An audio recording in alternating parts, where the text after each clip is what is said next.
You know, a lot of life, and especially decision making, is psychology. Whatever framework you create, everything has a framework. Some of those borders are pretty permeable. And frameworks that are intentionally developed are different than frameworks that just happen to fall into place. So the idea is to be proactive in constructing your framework so your mind is oriented to achieving whatever goals you set. So what's the psychology of budgeting?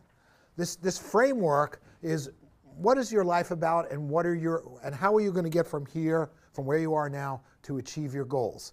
And the pathway is really about beginning to look at your behavior and starting to think about what you do with your money, both from a spending side and a saving side. And you're really, starting at the very basic elements of life is very important.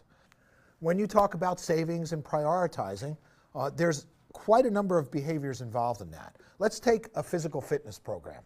Here at the JCC, there's a gym. If any of you have tried to go from not exercising to exercising, lots of people start doing that by joining a gym, going to the gym 5 days a week, and those people typically join in January, and by March, guess what? They're not there. Why?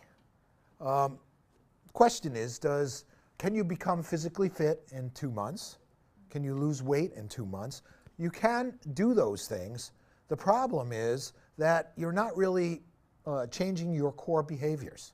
So as soon as you get distracted, discouraged, you fall back into your old habits and your old behaviors.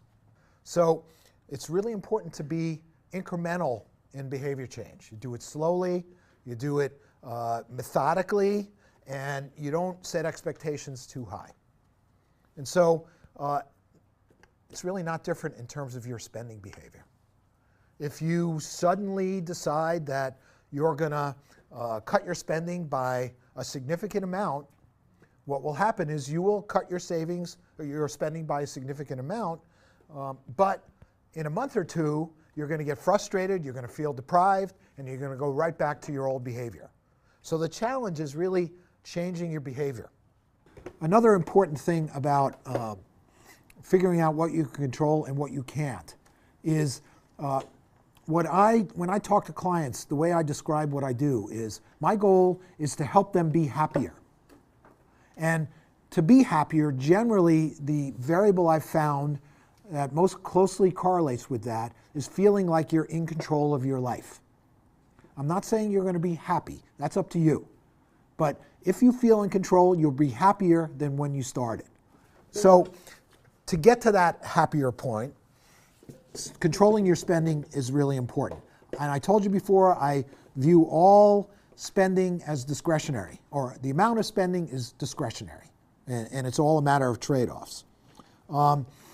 Savings, I recommend to you that you categorize that as another spending account. Actually, Cliff was mentioning, if you open a credit card with Fidelity, they'll deposit a portion of your charges every month in a Fidelity account. Why are they doing that? They want to collect your money because if they have your money, it's likely that you'll do more business with Fidelity. Is that a bad thing? No, Fidelity is a discount broker and offers lots of services. So it's not a bad thing. It might not be the best thing for you, and the account that it goes into is very low yielding. Where are the highest yields available now for savings? Credit union across the street, although these days the highest rates are the online FDIC insured savings accounts like American Express, Capital One, Ally Bank. And you know what's really nice about those accounts? If you don't get the checks, because now they offer checks they didn't used to, those accounts use something called ACH, electronic transfer. And you can't get at the money instantly. It takes you a day, overnight, 2 days to get your money. Remember I talked about erecting barriers for spending?